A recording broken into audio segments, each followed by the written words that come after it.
Hey, great. Good morning, everyone. I think we have a quorum here. We've got a lot of folks filtering in. So good morning to those of you here with me in the Americas. Good afternoon to folks in Europe, and evening our friends in Asia. Always fun to have our global audience here on our HFS webinars. My name is Melissa O'Brien. I'm a Research VP here at HFS. And I'll be your co-host today for today's webinar. We have a real treat lined up for folks tuning in with us today. Our topic, as you can see, is building a digital business at warp speed to beat this pandemic. And I think that in 2021, if there's one thing everyone can agree on, it's about moving faster to beat the pandemic. So we at HFS have been researching and keeping tabs on all the digital acceleration and important emerging technology that's helping to fuel this digital acceleration.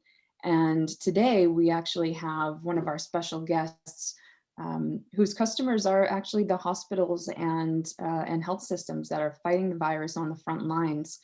So we have Andrew Brailo here of Premier Inc. Andy, would you like to start and introduce yourself first? Yeah, thank you. I'll start off with thank you, Melissa and Phil and Andrew, and really the whole HFS team, along with my colleagues from Wipro.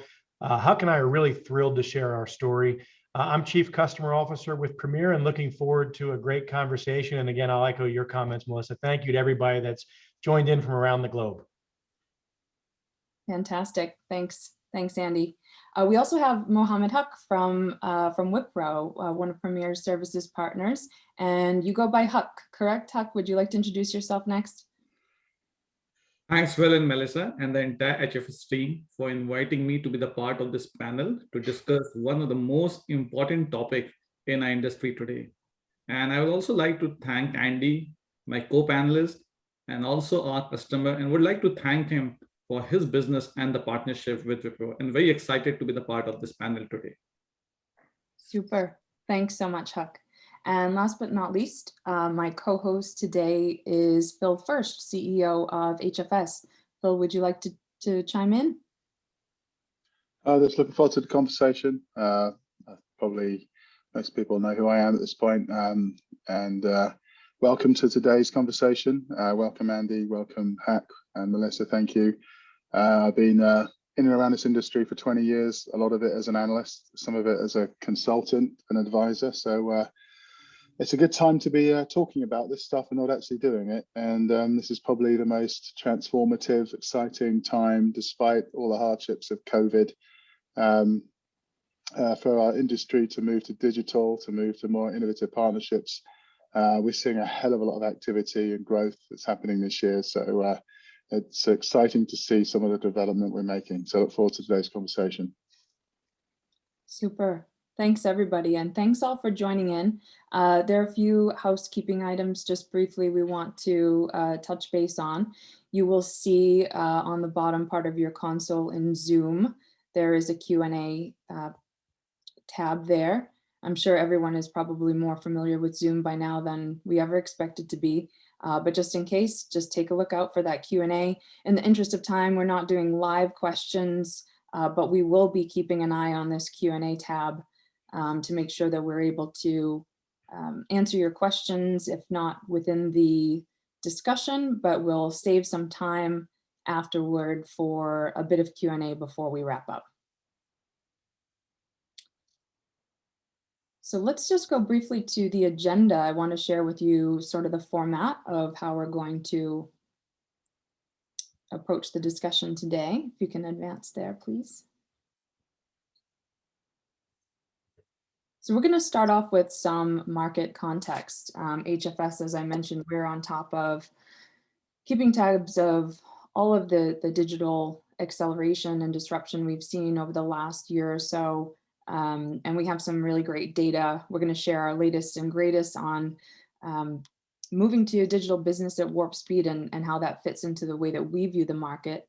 And then we're really going to do a spotlight on Andy's story with this really interesting e-commerce platform, which has shifted the way that Premier interacts and is able to get closer to their customers. It's a really interesting case study, and get Wipro's insights on what some of the partner capabilities were to enable that. We want to talk quite a bit about leveraging supply chains, partnerships internally and externally, what emerging tech is coming into play. And most importantly, and one of my kind of core areas that I watch here is around customer experience. So how is some of this driving pricing transparency, for example, personalization for customers? So this is really a conversation that's relevant for any organization that's trying to get closer to their customers and understand their buying patterns and how they want to consume services and products. And then lastly, just how our experience is changing, and what can companies do to stay agile and keep on top of that. And of course, as I mentioned, we will save some time for Q&A, so please do pop your questions in the Q&A tab. Without further ado, I'm going to turn over to Phil, and he's going to kick us off with a few market context slides from HFS Research.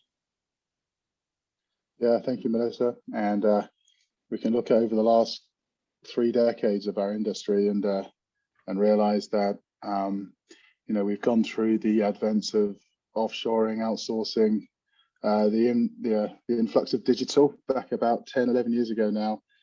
Came off the back of cloud, and that was all about how do we satisfy our customers' needs online faster than our competitors, moving more to today's model, which is how do we start to anticipate what our customers are going to do, maybe even before they realize it themselves. We call this the one office era, which is really all about visualizing digital transformation in practice, as we look to a world that is seeing the merging together of industries, the blending together of supply chains, and us becoming more autonomous as organizations. And I'll take you through some data that shows how this is changing. But when we look at this by industry, and we spoke with 150 C-suite executives just at the end of last year around how they're viewing the growth of their industry and the health of their industry in the times of a pandemic. You can see that banking and financial services, despite the problems, have quite enjoyed COVID because they've enabled them to make that last 20% hike towards full digitization. And it's made it faster, more nimble, and more capable to acquire new customers and grow businesses. Obviously, this has been the advent of the healthcare sector, and it's great to see so much investment and ideas and excitement that are being invested in the healthcare industry right now, and the life sciences industries. And then we get to industries which are struggling a little bit, like travel, obviously, and hospitality. Having said that, I saw travel in the US is now almost at the levels it was pre-COVID. So we're starting to see some emergence back to civilization, even though some of us worry we're going back too quickly and we need to get to herd immunity first, that sort of thing. But also seeing the industries which require certainty struggling still, like CPG, retail, industrial manufacturing, logistics. So a mixed bag of things that are happening out there in the market right now, and the next few weeks are going to be very, very telling on how quickly we can sort of do this big return to work, so to speak. But when we look at the data, we can look at the fact that only 37% of enterprises across the global 2000 intend to go back to what they were doing before in terms of move everyone back to the office, back into clusters, that sort of thing.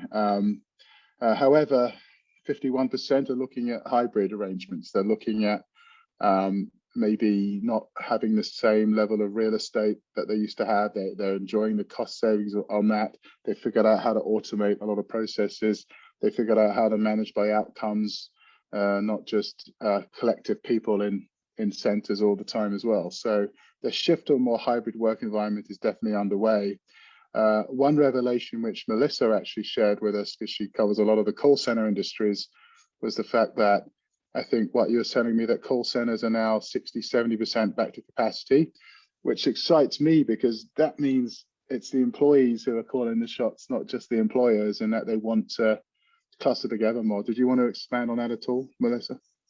Yeah, it's really interesting. I think when we look at work from home generally, it's sort of, it will definitely be a hybrid future, but a lot of it depends on what function you're supporting or what your job entails. And contact center in particular is interesting because work from home was quite mature in North America prior to the pandemic, but it was always a very different viewpoint, and it was a different profile and a different type of person at a different level in their career. Whereas the in-house brick and mortar centers were a lot more focused on, folks kind of starting their careers. And actually the social element was a big part of that camaraderie and the elements of being in office. In fact, I spent a lot of time in call centers in Manila and Cebu in the Philippines. And I got to say, your Starbucks break and hanging out with your friends was a big piece of that as you got your career started. So that's just one sort of anecdote where they're seeing a lot of a shift back to that office-based mentality, because that's how those folks are flourishing. And think also about different types of creative and innovation-focused work that will need to eventually come back. I think just sort of tying back to your original point here, what this means long-term is that the work from home and shifting everything fully digital was certainly an imperative and something that had to be a short-term strategy in order to make sure that people were safe. But longer term, we need to think about the design, and what makes sense for employees as well as for customers and how they're consuming.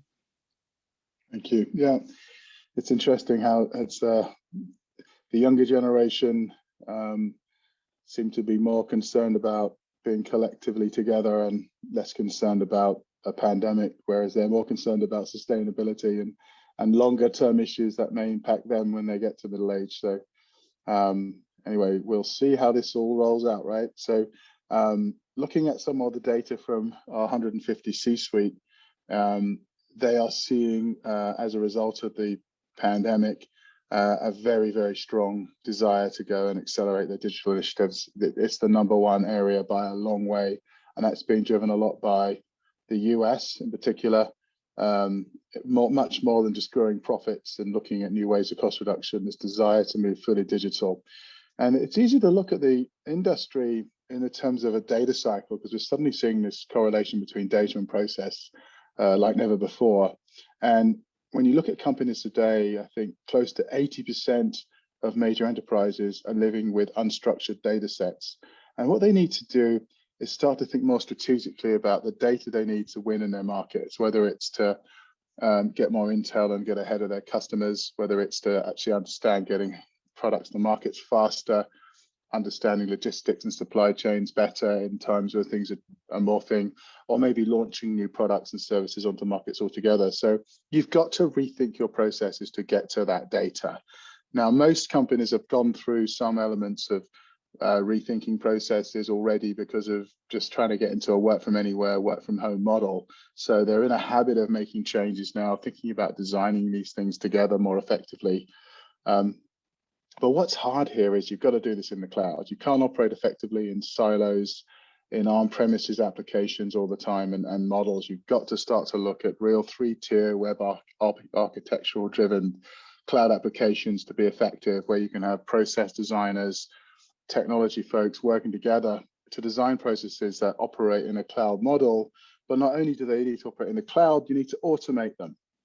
So once you've automated your processes, you can then leverage AI and run AI models off that data to refine it even more, get smarter, get further ahead of the market, leverage external data sources better as well as internal data sources, and then the cycle restarts again. So data drives the strategy. Processes are driven by automation, which is a native discipline. So automation isn't the strategy. Automation is what you do to execute against the strategy, which is driven by your need for data. Then AI refines it. So you strategize it, you use discipline to execute against it, and then you keep refining it. And then you come out the other side, hopefully with a successful digital organization. And then we can look at the challenges that our C-suite tell us about when it comes to data. It's about quality more than anything else. Then it's security. Then it's the skill sets needed to work with the data. And where do they get those skill sets from? Can they do it in-house? Do they need partnerships? Do they need to get deeper with their service partners? the skills that they need, and we'll talk about this more in our conversation shortly, are changing as well. We need people with an appetite for change. It's so important now, this ability to embrace change, the ability to understand this interplay between business and technology like never before. Now, we had a pool of CIOs recently talking about cloud, and everything they're having to acquire now from an execution perspective is cloud-based. So they're not doing as much coding, as much custom development as they used to. They're needing to understand the actual business context behind what their non-IT C-suite executives need. And they're having to then understand that and drive it for them with the agility, scalability, security that's required. And on the flip side, the CFO, the CMO, the CHRO, etc., they need to understand how enabling and emerging technologies are going to help them deliver in a cloud model their outcomes that they need to be successful at in their roles. So what you're seeing now is a need to be fluent digitally, a need to understand the context behind what they do and the way that technology can really help achieve that. And one of the things we're seeing a lot more of is this shift towards low code, no code. No code tech is where the things are really starting to get exciting, where we don't need to actually put as much effort into understanding database schema, understanding the full IT architecture of businesses sometimes to drive some of these business applications. Other things that are becoming much more important are initiative, the ability to communicate and interact and solve problems. Having real influence socially as well is becoming increasingly important. And then having an organization that has real values and principles and isn't just focused on maybe ticking the box where it comes to sustainability or diversity. It's actually doing things that are aligned with these initiatives, actually standing for something. I mean, things are really changing in the workplace, and part of that is having these values. And the One Office is all about, making that employee experience part of the customer experience. I mean, the billions of dollars that went into building omni-channels, building the ultimate customer experience online or on mobile or on social, has now have to be replicated in the employee experience as well. So you can truly run end-to-end processes across silos in the organization. You can augment your workforce effectively by wrapping the needs of everything you do around customer needs, for example. So think about customer to cash, not invoice to cash. Think about having a more inclusive mindset. Think about having global teams of people with different backgrounds, different generations, right, working together in ways where they're all aligned around common outcomes. And you can even see, when we think of the One Office, a way of visualizing how skills are being tied to attributes. So breaking down of silos across companies like marketing and IT and supply chain, for example, is about having that appetite for change, having more active learning, freeing data from the customers right across the organization is about being fluent digitally, about having better data literacy. Our culture is about values, and our sphere of experience is about interacting with customers and emotional intelligence and empathy. So the way that we're judging people and skills are changing dramatically. And here's just a sample of data from 500 organizations across the Global 2000 that we ran very recently. And you can see the needs right now are much more tied to digital fluency and problem solving. Values as well is also becoming something that is very present in our organizations. The needs that are starting to evolve in the next year or two are much more aligned with social influence and interaction and appetite for change. And these are the underinvested skill sets that we need to see evolve more. And we're starting to see a shift towards deeper partnerships between service providers, for example, and their partners in IT or business process, because you can't go and just get these skills tomorrow. You need to start to learn to figure out how to train your people differently, how to get them more self-driven and self-directed, especially when they're not clustered together in centers like many were just a year ago. There's also a need to manage this plethora of emerging technology. And it's not all about just getting one platform these days. It's about learning to understand the interplay between different apps, different workflows, different orchestrations, different integration points, different process points, and having partners who can help you figure this out. Because being able to manage your data, being able to manage unstructured data is so important today. And we'll hear a bit more from Andy and folks about how they've managed to work on the back ends as we look at this emerging tech quagmire and what's become important versus critical. This was a study of 900 organizations that we started running pre-COVID, and we had to pause because of COVID, and then we finished it off during COVID. But you can see how technologies like process automation, AI, smart analytics, and cloud went from cost reduction technologies to things that are essential for survival in the future. And the same for 5G as well. That came from something which was about improving decision making to something much more essential for surviving in the future. So as we move into our conversation, we do see what we call a new dawn emerging as things start to clear. The fog clears. We still have a lot of fog yet to clear, as we can see some of the problems facing our governments and our businesses still. But the positive news is that we see the growth coming back. We see the demand. We see a world beyond this. We have to thank the wondrous breakthroughs of science more than anything else for providing us with an out to get out of what the predicament we were in. I just hope we have the same attitude towards something like climate change down the road, because a vaccine won't solve that problem for us. That's something where we need real preventatives, not treatments, as we look at the future. But we have a vision, and we'll talk a bit more about that throughout the rest of the hour around what the world's going to look like by 2025. And it's about designing an organization to thrive in this hybrid era with your talent, your architecture, your competency, and your strategy. So I'd like to hand on to Andy Brailo now, who's the Chief Customer Officer at Premier, who's going to talk a bit about the work that they're doing and how they've built out this digital business during such a crazy period in our existence.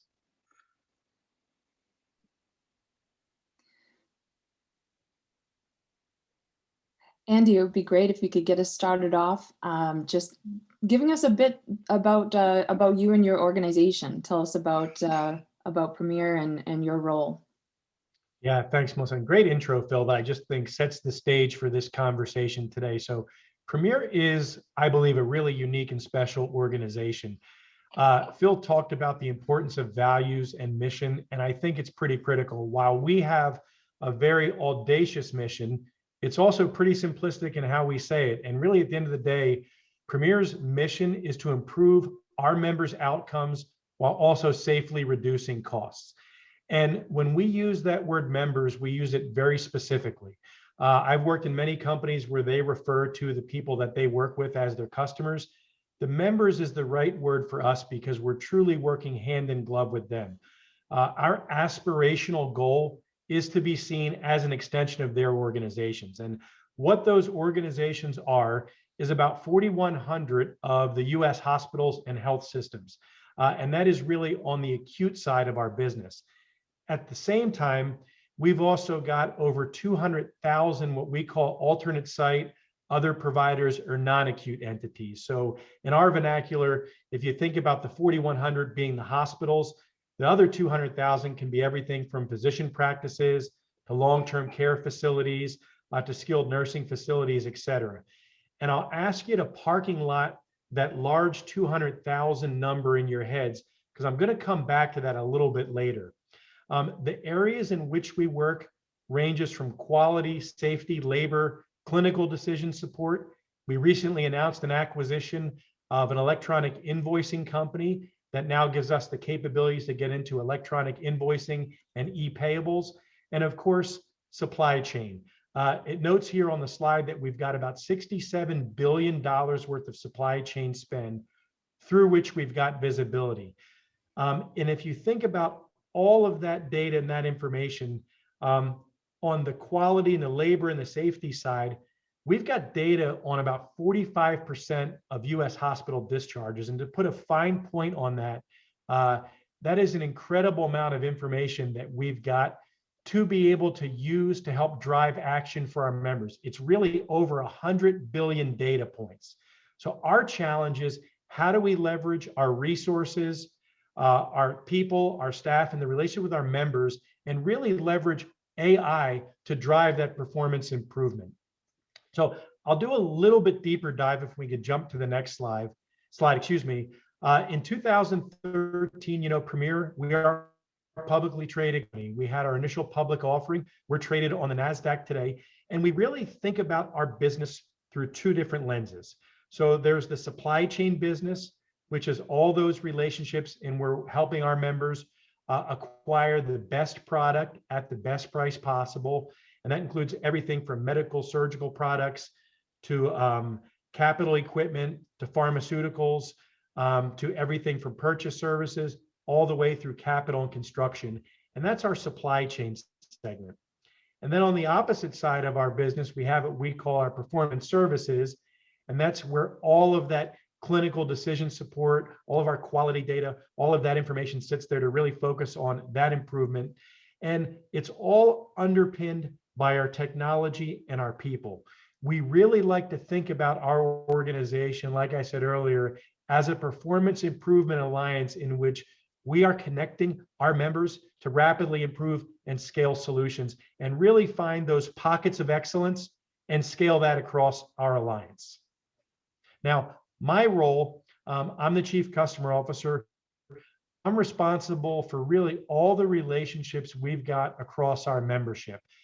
I've been with Premier now 20 years, and I started in 1999, and I was looking at Phil's slide where he talks about that journey. For us in 1999, I came into Premier as we were establishing our electronic commerce engine, and it started back in 1999. And I think back, and there's always a funny story I recall. We were going in, meeting with our members, talking about this future state of electronic commerce and where it was going to be moving to the web. And what we quickly realized was a lot of the members we were speaking with at that time did not have personal computers sitting on their desks. And we started thinking about, are we maybe a little too aggressive in our vision of where we're going to go? And we actually even had conversations, do we make the investment and buy some of those end users actual PCs to be able to engage in some of these electronic catalogs? Fast forward to where we are today, we're at this really interesting inflection point where COVID, at least in healthcare, has been an accelerant for innovation and thinking differently. And I think we've seen our members embrace a lot of different concepts, which we'll be talking about in a second, to help them be more efficient and accelerate their journey. Awesome. Thanks, Andy. So your e-commerce journey actually started in '99, believe it or not. So this has been a work in progress for a while. So you've been telling us a bit about developing the e-commerce site, which you've called Stocked back in 2019. Could you share a little bit about what drove that? What were the changes happening in healthcare purchasing, and what the genesis of that was? Yeah, super. So if we go back to where I started with, I was talking about that we've got about 200,000 of these non-acute entities.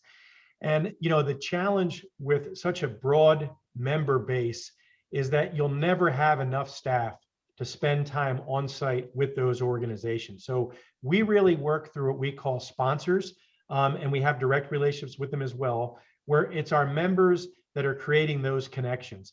But you're still dealing with the challenge of a large quantity of members to touch.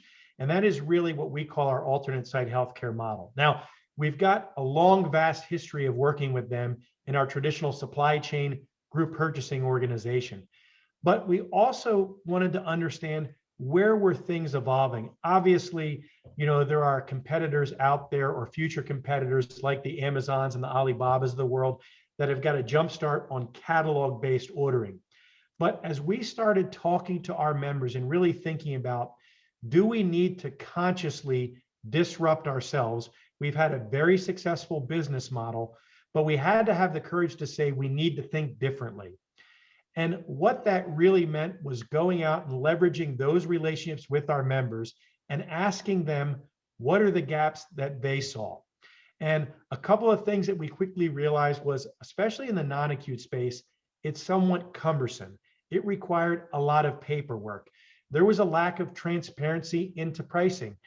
Many of our members were leveraging online electronic retailers, but they didn't really have a good sense of, is the price they were paying for those products a fair price? And we also recognize that there are these unique aspects of at least United States healthcare that we call classes of trade, where depending on where you sit in that healthcare continuum, whether you're an acute provider, a skilled nursing facility, long-term care, there can be a variation of pricing among all of those constituents within the healthcare supply chain. And what we also found was that there was this concept of no one-stop shop. Our members were going to multiple different websites to get information. And one of the other interesting things that we found, obviously, the ways purchasing occurs in healthcare is going to be evolving. We all know that consumer-like behavior is going to be the standard. So today, we know many of us on the consumer side, we use our cell phones and our mobile devices to make purchasing.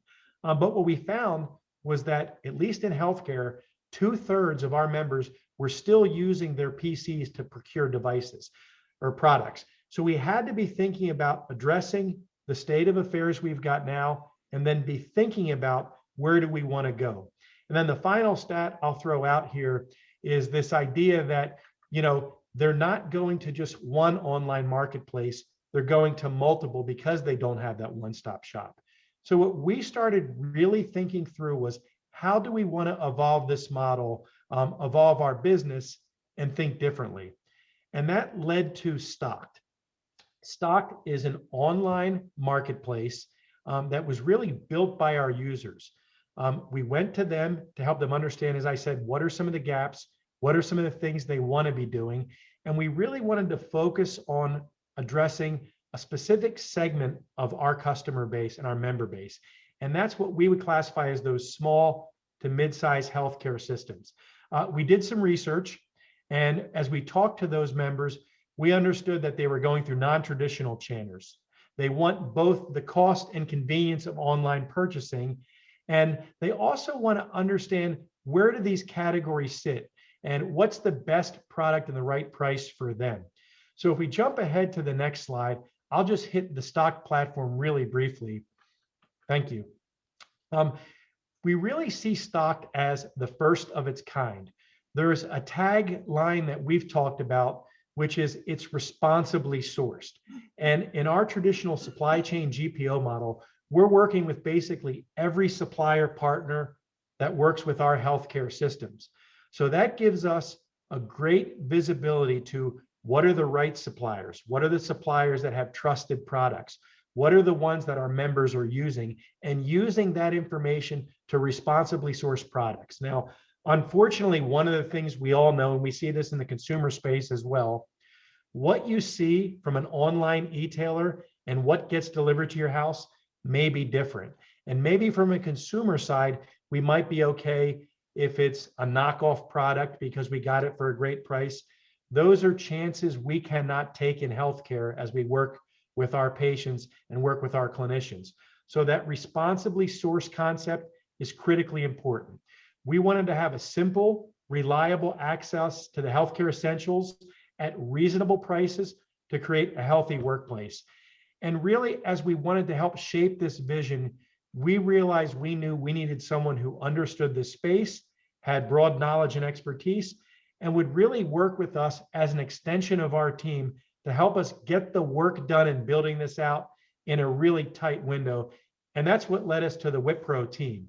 And I'm pleased to share, and we'll get into this a little bit later, that today we've got this catalog that not only launched in 2019, but in a year in which we knew many of our members needed it most, we accelerated participation into the Stocked platform. Fantastic. Thanks for that background, Andy, and really, really great points about having that sort of member centricity and sustainable sourcing, responsible sourcing, a lot of the items that we touched upon that are important elements of this one office. So Huck, I want to bring you into the conversation too, because you were a big part of the team that helped develop some of this Stocked platform. And I understand that there were quite a few elements that went into that. So design thinking is one area that it sounds like played a huge role in creating e-commerce. When Andy talked about, folks that had been bringing together, they'd been looking at, so many numerous websites, and you have to understand that journey and what that buyer was looking for as they tried to navigate that landscape. Can you share how you helped develop that from the concept through to the execution, and share what the requirements were, what the process is, and would love to hit on the design thinking part too. Thank you, Melissa, for asking this question. Before deep diving into the specifics of the Premier e-commerce platform engagement, I would like to state that today every CEO's mandate is to put a groundbreaking product into the hands of the customer within a year. And that vision is driven by design thinking. The engagement with Premier to launch a stock has been dear to us and is one of our marquee engagements. The entire effort was driven by design thinking, where we brought in the human-centered problem-solving approach from conceptualization to deployment and design what mattered. What it means, design what matters to people and design what matters to business. Let me set some additional context. As Andy mentioned earlier, as a partner of Premier, we had to build a marketplace for the non-acute care business. The non-acute care business model that Premier wanted to reimagine was facing multiple risks and challenges. First, the new startups and big players were disrupting the purchasing behavior, and there was a stiff competition from the other healthcare companies. Second, the industry was going through a competitive price war. And finally, the buyer expectation from an experience perspective was continuously changing. So Melissa, to overcome these challenges, we knew we would have to start by designing an experience that would encourage the marketplace adoption and stickiness. And for that, we got a multidisciplinary team with research designers who carried out the primary and the tertiary research with the identified personas: physicians, medical assistant, nurse, clinical managers, and purchasing agents. Second, the service designers who synthesized our research into insights, personas, and journey maps that serve as a foundation for design. And the third team, the user experience designers who created a low and a high fidelity wireframes in an iterative design sprints and flesh out the entire minimal viable product experience. And finally, the brand designers who in parallel work with the experience designers, developed a new brand identity, product name, and a brand platform for the marketplace. As an example, we deliberated on several brand names, narrowed down to the final two before deciding on a stock. So it was not any one set of the expertise, but a cross-functional team of leaders from Premier, service designers, domain consultant, UI, UX experts, and many others that help bring the stock platform to life. Awesome. So it's 2019. You developed the stock platform, and then fast forward to 2020, and the pandemic hits, and there's incredible impact on healthcare provider operations, particularly around supply chain. I mean, we're still hearing about the vulnerability of supply chain, even most recently with the impacts from the Texas freeze, for example. So, as economies start to hobble back to some sense of normalcy, we're still dealing with this uncertainty and the supply chain elements. What did you do, Andy? I'm going to direct this to you to start. How did you handle this, and how was Stocked able to handle this? Sort of firsthand that impact on the supply chain. Yeah, it's a great question. It's one that's really personal to me, and I'll start off by saying, we've got to start by saying Huck and the team, that expedited time frame to get us to a functional platform that was not only live but functionally extremely well was extremely fortuitous as we approached this pandemic. And what I mean by that is we had a catalog. We had great partners from our supplier community, those pharma and those tech and those med device companies which we had relationships with on the traditional GPO. We had the ability to go in and look at images and had a catalog and an experience. And because we had that foundation, we felt we had an amazing opportunity to help our members when they needed it most. It's just amazing because it was really a year ago, at least here domestically, in which, we started seeing those impacts of COVID hitting our country. And I remember very specifically, working 15 to 16-hour days alongside our members to make sure we were tracking down products for them. Everything from PPE products. We knew some countries were shutting down shipments. We only had to turn on the news to see some of our caregivers and our most vulnerable patients concerned about, did they have masks? Did they have gowns? And what we saw leading up to stock and this next inflection point was, in some cases, an 88% increases in PPE. Hospitals saying they only had a couple of days in inventory on hand. Huge influx of COVID-19 positive patients going into the ED. And we saw that there was this opportunity that the existing channels were not meeting the needs. So for us, the impact was we recognized we had a platform that could fill a void. It was designed to work with our non-acute members, and that's absolutely the focus areas and continues to be. But we also saw this opportunity where if there was availability of product, all of our healthcare providers could go out there and look at those products. And it might not be the product that had gone through and been the preferred product that they had within their inventory and their warehouse, but it was vetted and quality products that they knew that they could get. So what we actually saw was increased visitation across the healthcare platform, increased orders on a weekly and a monthly basis, and a more diverse set of suppliers that were proactively coming to Premier and saying, you've got this platform, how can we get our products on it? And really the last thing I'll share is we saw this interesting evolvement where our member hospitals were also going to stock to order their products. So whether it was N95 or KN95s, whether it was disinfectant wipes, gowns, caps, shoe covers, those core PPE products, we were able to serve this opportunity to make this connection. And what we realized was there is yet another evolution we can make on this platform as part of this long-term vision.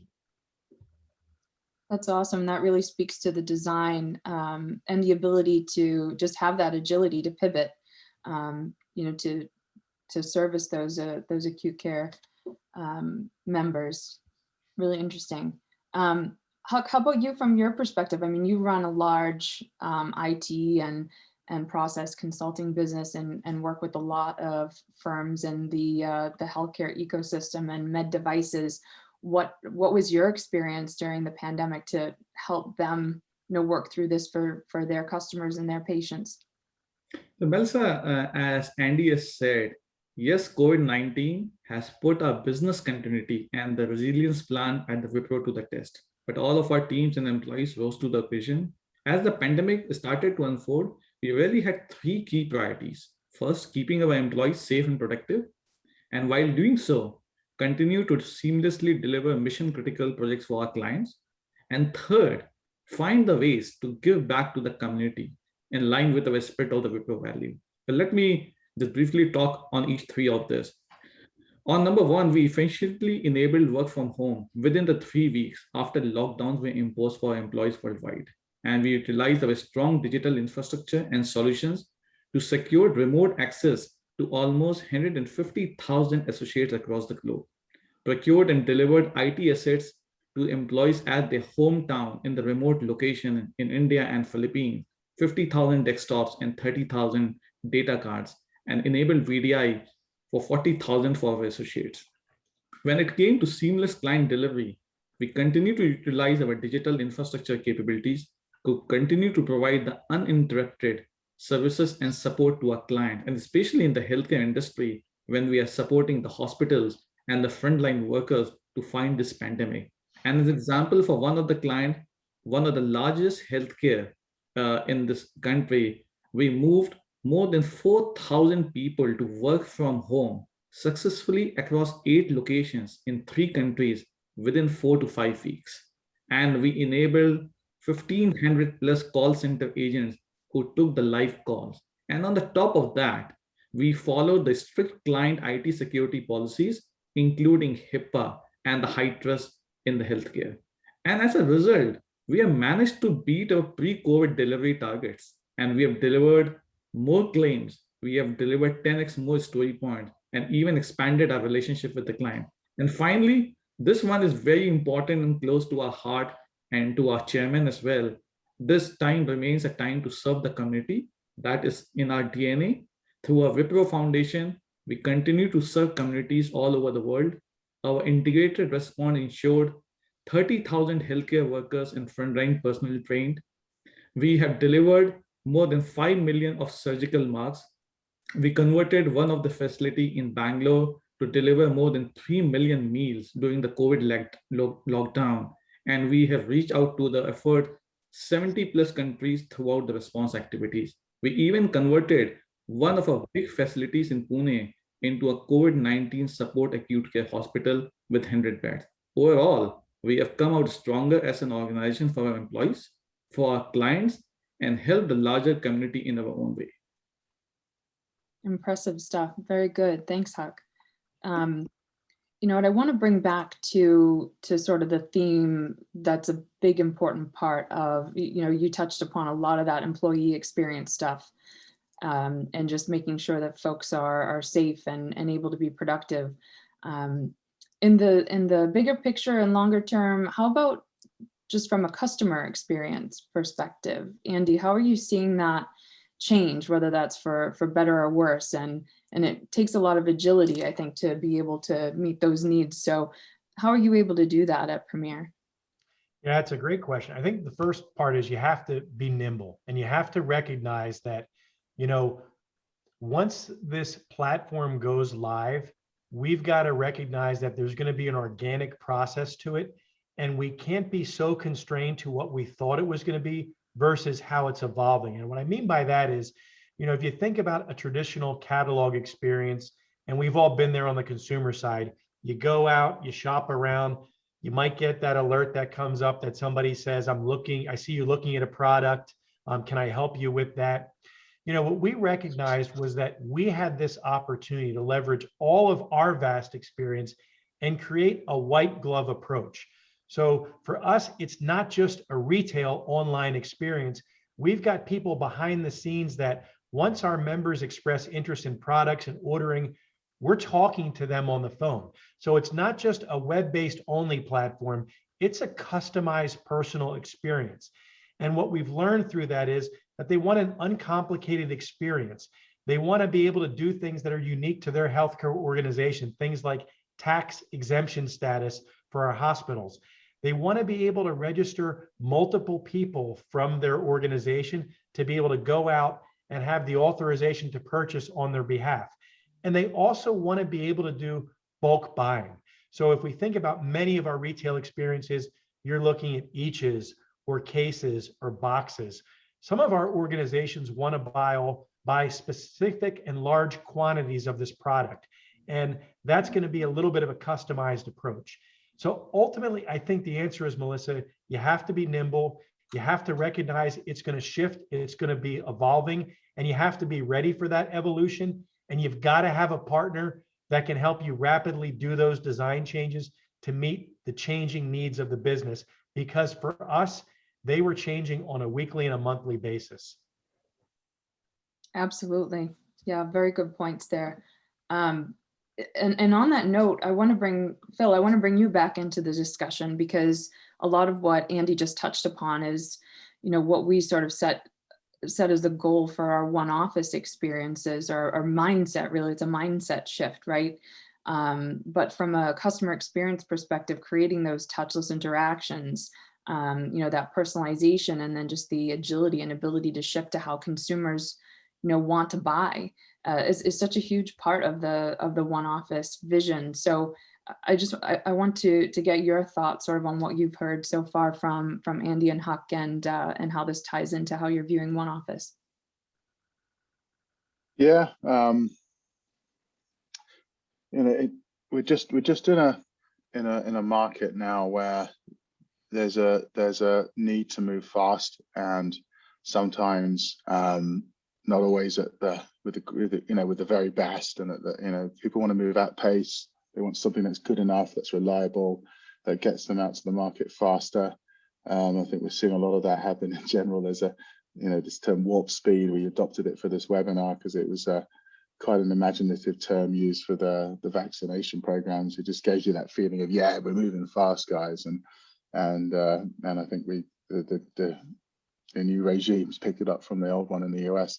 But I think there's just this move to move fast, move to partner better, understanding that there's talents that can be brought to the table from a partner like a Wipro, for example, that can really augment a client like a Premier. I mean, I don't expect enterprises to be able to build data science COEs, digital COEs on their own anymore. This is very much a partnership, and it's a deepening partnership, and a partnership which requires trust. I look at a lot of the deals being signed now in the services industry, and there are a lot of them are signed on the promise of future transformation versus let's just get it, let's go through a very complicated process now. People are doing things more quickly.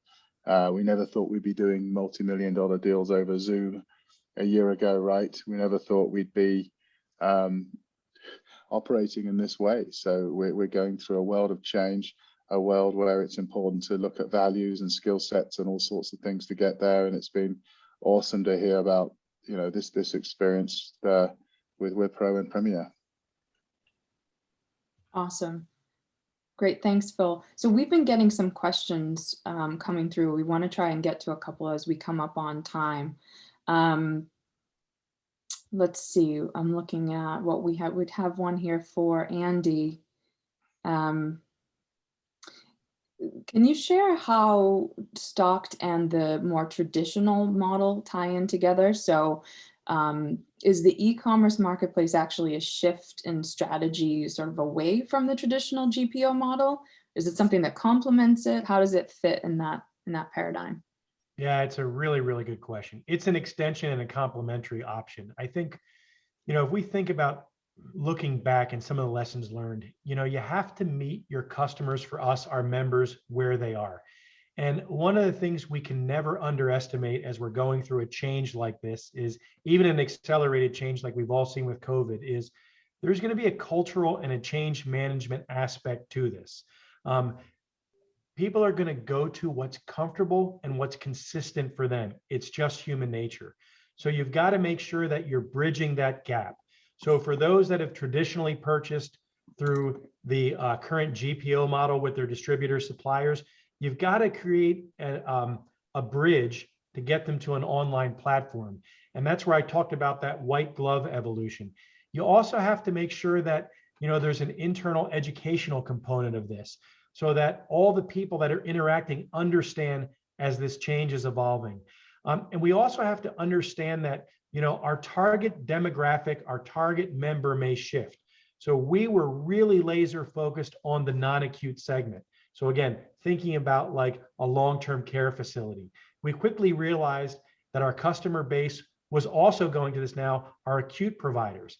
But then one of the other surprising things was there's also a consumer aspect to this, because if we think about things like face masks, and if we think about things like PPE protection, there were a lot of bad actors out there, unfortunately, over the last year.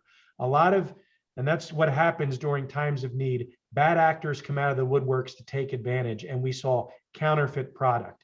Our trusted advisor status and our background and our extension of our GPO gave us the opportunity to ensure that food service workers, hairstylists, people that were on the front lines like grocery store workers knew that they could go to our platform and get a responsibly sourced product that was of high clinical quality at a fair cost. Excellent. Great. Thanks, Andy. Another question coming in here for Huck. You talked quite a bit about agility and about what you did with your teams. What kind of delivery models are you finding now that are able to help you achieve that kind of agility and the velocity and execution that you described? Thanks, Melissa. I think it's a great question, Melissa. Melissa, right now we are executing most of our engagements in an agile at the scale pod model, where we are able to stand up autonomous cross-functional pods to co-create the solution, deliver value to speed by SDLC automation, and designing the product backlogs around the user journey, and enabling our clients with agile process and tooling expertise. But one of the things I would like to share, what Wipro has done, they have break away from a traditional IT service delivery model to translate into a 4M methodology, which basically talking about the model, machinery, method, and the mindsets as well. And we have adapted this thing at the Premier, and we have adapted at the other places. Just to give you a very recent example, we have implemented this agile and the 4M execution approach at one of our largest healthcare clients. They had a significant backlog of requirements that required to be delivered at a scale with velocity and experience as desired by the business. And here, what we have been able to deliver them over the past year, we have improved the release cycle to deliver new features capabilities into the new customer hand from 4 months to 2 weeks. We established the high performance software engineering center in under 30 days that helped in delivering higher number of story points with every program increment. And we deployed the first Scrum team within the 15 days. Now we have more than 50 pods working with different processes owners across multiple business. And at the end, we have almost moved most of the development to offshore that resulted in TCO reduction and improved CSAT. If I summarize, so we are achieving agility and velocity for our clients and cutting down their cycle time, helping them release the product much faster to the market, improving their customer and user experience, and doing this while reducing cost. And I would like to thank Phil also, as he has also basically shared some of those insights that are very valuable, and that's what we are basically seeing in the marketplace. Thanks, Huck. Thanks for that, those insights. Awesome. So we're going just a little bit over time here, but we had some good questions, so we wanted to be sure to get to them. How about we do just one sort of final round the room sort of lightning round? If you had any sort of crystal ball wisdom or lessons learned, anything that you would want to share for the audience to take away of how you can do this sort of pivot to a digital business at warp speed. And I'll pick on you first. Yeah, thanks. So first, let me just take a minute to say thank you for everybody that participated in this today, and thank you for the opportunity. I think, a couple of ideas. One, I think you have to really recognize what is your core business. And by recognizing what your core business is, what are the things that you can build upon? What are the things that you can extend with your brand? But then also part of that core business is recognizing what your limitations are.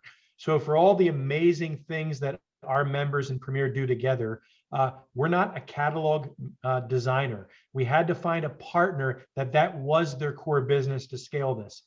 I think the other piece is you have to find the opportunities to deeply understand who your members and your customer needs are.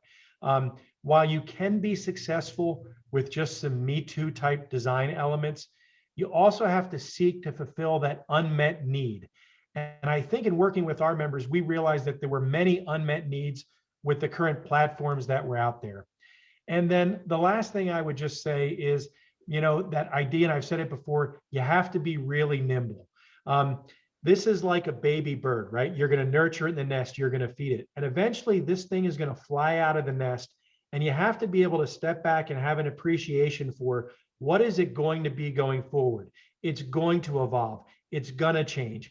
And if you are stuck in a rigid model, trying to shoehorn this into what you thought it was going to be, you're going to miss an opportunity for growth and expansion that's going to be driven by your members.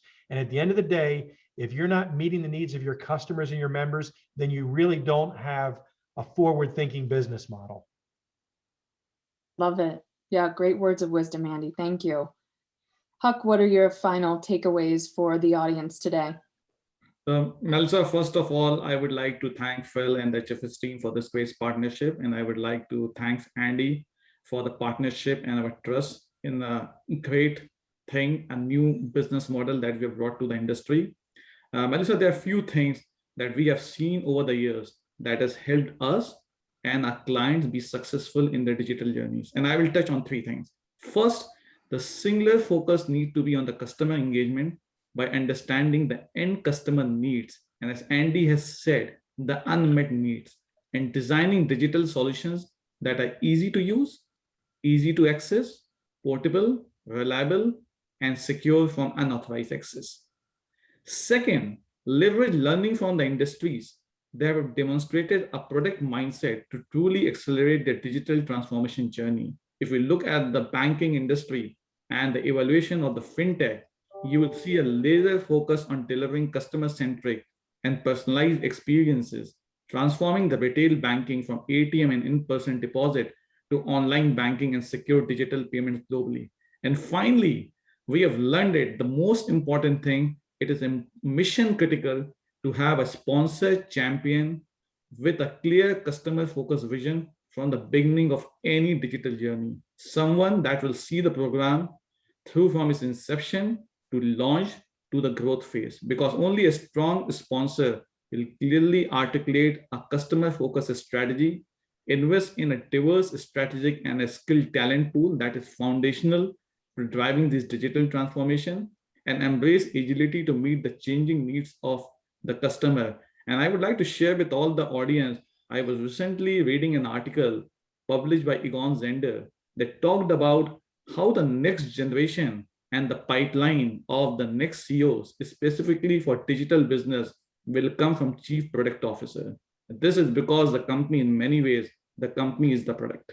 So that's all, Melissa, I was happy to share about some of the new learnings and the advice as customers look to pivot to the digital in the lens of the customer centricity. Awesome. Super. Thanks so much, Huck. Phil, any final words of wisdom from you before we wrap up? Yeah, no, it's a very enjoyable conversation and lovely to hear about business ideas that work and move quickly, especially if companies experienced as premier at using online capability, e-commerce, because this is the day, this is the age. I also got thinking a lot about how we as individuals operate successfully in this environment, because it's about being a great communicator. And I think, Andy, you proved that today. You communicated what you did, what you needed very succinctly and clearly, which clearly helped you. And I also think it's important to develop our relationships in this environment as well, because we've had to accept video technology as a medium. We would have used this if it wasn't for COVID, trust me. Even in 2030, we wouldn't be using this stuff. We got forced to, and we've had to learn how to develop ourselves using these new mediums and new communications. And when we go to a more hybrid world, we'll be able to choose between, is this a video call, or actually are we going to go and see some folks? Because we had some questions come in from the audience about, return to work, and someone said, I'm a PM at my company, I need my team around me. So I think we can look forward to a hybrid economy as things evolve. And us at HFS, we're having some fun organizing like roundtable debates for Q1 next year, and I don't quite know whether we're fully back to work or not. So I'm expecting 10 people in the room and the rest zooming in or teamsing in or whatever. So we're learning new things all the time. Let's just keep learning new things. I think we need to show our emotions more. I think we're learning to do that. You have to when you're not in front of each other all the time, and show your values, and just keep pushing the positivity, and keep accepting the fact that we are moving into a growth economy, and hopefully an exciting return to work in the next few months. So this has all been great to hear about the development of the e-commerce world and the life sciences world, and I just think this is going to go from strength to strength from here. So enjoy the conversation very much. Thank you. Thanks, Phil. Yeah, I learned a lot today too about GPOs and how that market works. Thanks so much, Andy, for your insights. Thank you. Huck, same to you. Thank you so much for joining us. Thanks to our whole audience for tuning in today and sharing in the discussion with us. If there are any questions we didn't get to, we're happy to do follow-ups, and hope everyone has a great day. Stay safe, stay healthy, and have a good one. Take care. Thanks, Melissa. Thanks, Andy. Thanks, Thank you. Thanks so much, guys. Thank you, everybody.